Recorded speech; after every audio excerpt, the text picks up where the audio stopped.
सरकार ने इसके माध्यम से अपनी पीठ को खुद ही थपथपाने का काम किया।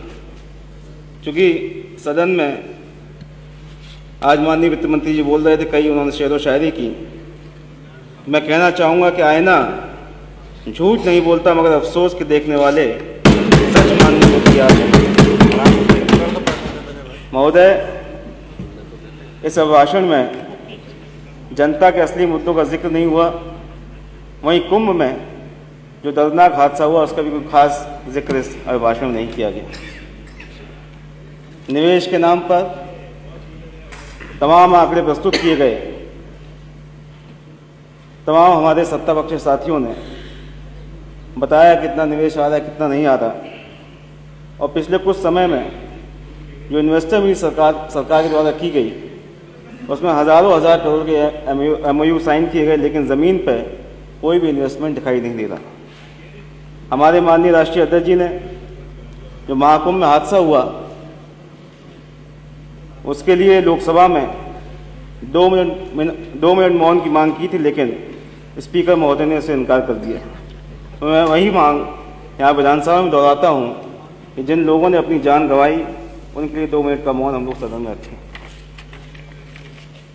माननीय मुख्यमंत्री जी ने कल अपने भाषण में तमाम तथ्य और आंकड़ों को पेश किया और सरकार ने बताया कि कुंभ में कितने करोड़ की संख्या में लोग स्नान करने पहुंचे, लेकिन अभी तक जो हादसे में मृतकों की संख्या और जो लोग लापता हुए उसका सही आंकड़ा अभी तक सरकार ने जारी नहीं किया। वहीं माननीय मुख्यमंत्री जी को उनके किसी सलाहकार ने AI के माध्यम से जनरेट की गई एक फ़ोटो उनको दिखा दी। उन्होंने कहा कि क्रिकेटर मोहम्मद शमी, उन्होंने भी स्नान जो है महाकुंभ में किया। महोदय, इस महाकुंभ के आयोजन में जहां सरकार का भ्रष्टाचार उजागर हुआ, वहीं ये महाकुंभ अव्यवस्थाओं की भीड़ चढ़ गया। विपक्ष के साथियों ने जब अव्यवस्था पर सरकार से प्रश्न किए तो लगातार सत्ता पक्ष के साथियों ने कहा कि विपक्ष के लोग सनातन विरोधी। महोदय, कल NGT ने अपनी रिपोर्ट में इस बात को कहा कि त्रिवेणी का जो पानी है इस समय आचमन योग्य नहीं। वहीं राज्य सरकार ने ये बात कही कि उनकी जो लैब रिपोर्ट है उसके अनुसार पानी पूरी तरीके से साफ है। ये डबल इंजन की सरकार है, इसके दोनों इंजन जो हैं वो विपरीत दिशा में जा रहे हैं। तो मैं पूछना चाहता हूँ हमारे सत्तापक्ष साथियों से, क्या वो केंद्र सरकार के लोगों को भी सनातन विरोधी कहेंगे, क्योंकि उन्होंने रिपोर्ट जारी की है गंगा का जो पानी है वो आचमन। महोदय, ये बात दिल्ली से छपने वाले कई अखबारों में भी इस बात का जिक्र किया गया और कल कई अखबारों ने इस बात को छापा। महोदय, आज चुनाव आयोग की निष्पक्षता और ईमानदारी पर लगातार सवाल उठाए जा रहे हैं।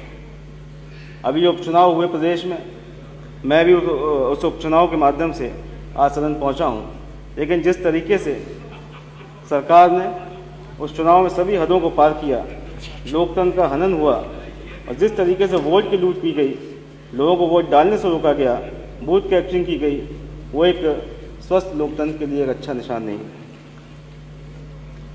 महोदय, जहाँ बेरोजगारी की बात है, लगातार हम लोग सुन रहे हैं सरकार के माध्यम से कि वो रोज़गार दे रहे हैं, लेकिन सही बात यह है कि बेरोजगारी की जो दर है वो लगातार बढ़ती जा रही है। जब से सरकार ये आई है, युवा अपने आप को ठगा हुआ महसूस कर रहा है, डिग्रियां लेकर सड़कों पर घूम रहा है, लेकिन सरकार की ओर से कोई व्यवस्था नहीं की जाती। अभी तक 69,000 शिक्षकों की भर्ती का मामला हो, चाहे पेपर लीक का मामला हो, इन समस्याओं का समाधान भी सरकार के द्वारा अब तक नहीं किया गया। महोदय, जहाँ तक पक्की नौकरी की बात है, उसकी जगह ठेकेदारी प्रथा का लगातार विस्तार किया जा रहा है, जिससे जो सही उनको जो मानक के अनुसार जो सैलरी मिलनी चाहिए वो भी नहीं मिल रही है और आरक्षण का भी पालन उसमें नहीं किया जा रहा है। महोदय, सरकार ने संविधान के माध्यम से जो आरक्षण की व्यवस्था बाबा साहब ने की थी, उसको भी सुनियोजित तरीके से उसको भी खत्म करने का काम भारतीय जनता पार्टी द्वारा लगातार किया जा रहा है। एक तरफ जहाँ बेरोजगारी कम नहीं हुई, वहीं दूसरी तरफ महंगाई भी लगातार बढ़ती जा रही है। इससे जनता इससे बहुत त्रस्त है। सरकार का चाहे वो मेक इन इंडिया हो, चाहे वो अग्निवीर योजना हो, और तमाम बड़ी बड़ी योजनाओं को सरकार ने बड़े धूमधाम के साथ प्रचार के साथ उन योजनाओं को शुरुआत की गई, लेकिन दावों के साथ साथ ये योजना जो है कुछ समय के बाद ये योजनाएं फ्लॉप हुई और किसी नौजवान को जो है कोई बहुत लाभ उन योजनाओं से नहीं मिला। महोदय, हमारा जो किसानों की समस्याओं को लगातार हम लोग अपनी मांग को रखते रहे, किसानों की समस्या का कोई समाधान अभी तक नहीं निकला और 2014 से लेके जब से केंद्र में भाजपा की सरकार बनी, किसानों की आय को दोगुना करने की बात होती रही, लेकिन 11वां साल ये चल रहा है, अभी तक किसानों की आय को दोगुना नहीं किया। आज भी किसान आत्महत्या करने को मजबूर है और जहां सरकार के द्वारा बड़े बड़े उद्योगपतियों का अरबों रुपए का कर्जा माफ़ किया गया, वहीं आज भी किसान कुछ हज़ार के कर्ज में अपनी ज़मीन खोने को मजबूर है।